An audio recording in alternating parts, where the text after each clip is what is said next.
Hey, good evening, everybody. Sammy Thunder here. Welcome back to the channel. So I took a little bit of a break, but I'm back here tonight, and I wanted to do this video because I've been noticing a lot of the Transogram cards circulating in auctions on eBay, even in Facebook groups.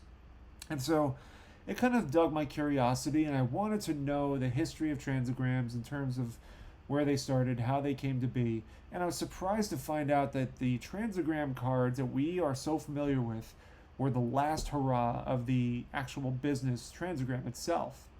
And so I wanted to take you a little bit of on a history ride here. And I have a cool website. It was an article written by the Sports Collector Daily. I'm going to bring it up right now. So here, this goes through just like the mystery, amazing mystery of the transograms. And it turns out that the company was started by Charles Raisin, and in the early 1900s, and he converted I guess they were known for this thing called the magic stick that could be rubbed across the back of a print image to transfer it to another piece of paper. And so he wanted to kind of pivot and capitalize on the success, make his company more memorable to consumers, change the name to Transogram. And so as years surpass, TVs are in households, and Raisin wanted to capitalize on the cultural aspect of television with all the TV shows that were coming into play. So he started creating board games, and board games including the Flintstones game, the Break-A-Plate game. You could see Yogi Bear, and eventually we get to the transograms. But let's go back for a second. So it obviously became it was very successful. People connected with these board games in the 50s. People enjoyed that, and they started going. They went public, and Raisin maintained controlling interest, holding 61% of the company until he died in '67. After he died, the company was sold, and not long after that, Transogram was gone. However, before that opportunity came to be, one last hurrah. Transogram decided to get into the baseball market, as we are well versed on. And so you can see here, 1969 is when it started. National League and American League figurines that were inside the box. They featured red and blue writing on white cardboard with a transparent plastic front. So shoppers could know in the toy aisle what player you had, what player you're looking at. And that's a really cool box. You can see this one right here. I can pull it, Tony Perez, and a close look at it. Got like a blue backdrop with a baseball field with all the pennants on the top. Kind of looks like Yankee Stadium in a way. Here is the box with 3 figurines inside. You have the side panel cuts that you sometimes see graded, and it shows the players here. Series 2.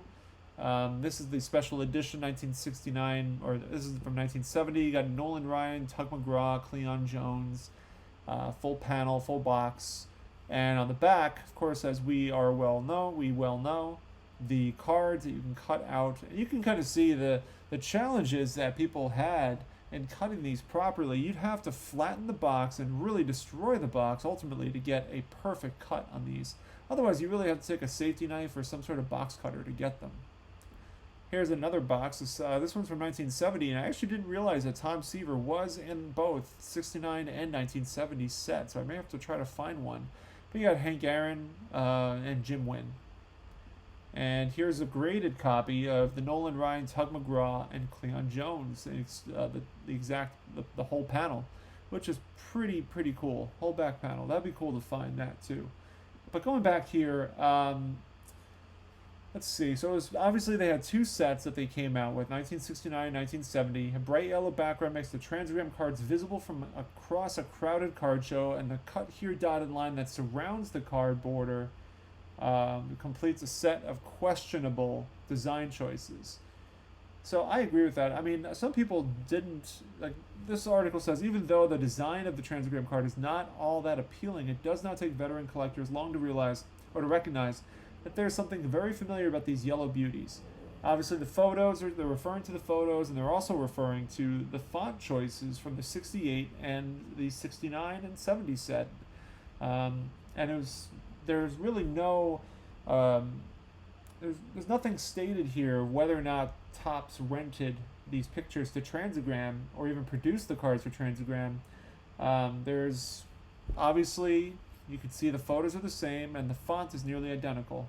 And it was typically, as it says, Topps would not when they would license the photos, the fonts would not come with it. I think the 68 though, you can kind of see Juan Marichal's name on the 68 card has more of an italicized font typeface, whereas the Transogram does not. But yeah, you can kind of see all the different cards that are available. Reggie Jackson, second year, Boog Powell, and here's that Mets one we're looking at earlier.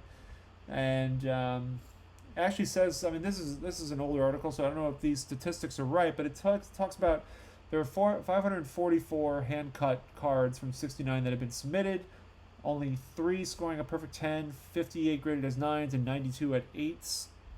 Only 16 boxes have been sent in, and the highest mark handed out to was a PSA 5 for the Harmon Killebrew statue. And the 1970s are actually less, as we said, less active in grading. Only 189 cut cards have been submitted. Rico Petrocelli scores the lone 10.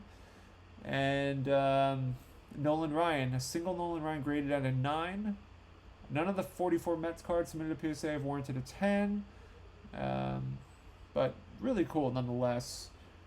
And despite the relative lack of graded material, collectors look to build a partial set of Transogram cards or statues. Will find plenty of examples on the market at any given time. And you do find them on eBay, that is for sure. And so mysterious after all these years, even after 45 years worth of cutting, stacking, trading, and grading, it seems that collectors are still not quite sure what to make of Transogram's 3 baseball issues from 69 and 70, and we don't even really have a handle on how to collect them, or if we want to collect them at all. This is from, I think it's for articles from 2019, 17 or 18. Maybe in the end, the whole point of these issues was to make hobbyists scratch their heads trying to figure out one last Transogram game. After all, what could have been a more fitting legacy for Charles Raisin than for collectors to still be puzzling over his toy company's final offering nearly a half century after his death and the demise of his brainchild. So, pretty cool. Pretty interesting to find out that the whole, with baseball was the last hurrah for Transogram. That was it. It's hard for us to wrap our minds around. Like, we're so enamored by these unique cards, but at the time, it's like, they really were people more thrilled about the figurines? Probably so. The cards were just kind of like an extra, and now we have just a deeper admiration for these cards, and so these are the ones I have. Here's my Willie Mays. The dotted lines are not here, but nevertheless, the minimum size was not there, but it is authentic from 1969. Here is Nolan Ryan. This one has the dotted lines appearing throughout. Someone did a pretty decent job cutting this one, except on the on this side. You can kind of see the dotted lines get lost, but still a beautiful looking card. And here is my Tom Seaver Transogram. Big fan of these cards. Anytime I find them, if I find them at a show, I will always latch myself on. Even though I have the 3 cards that I want, I'm always on the hunt for them. I just think they're so cool looking.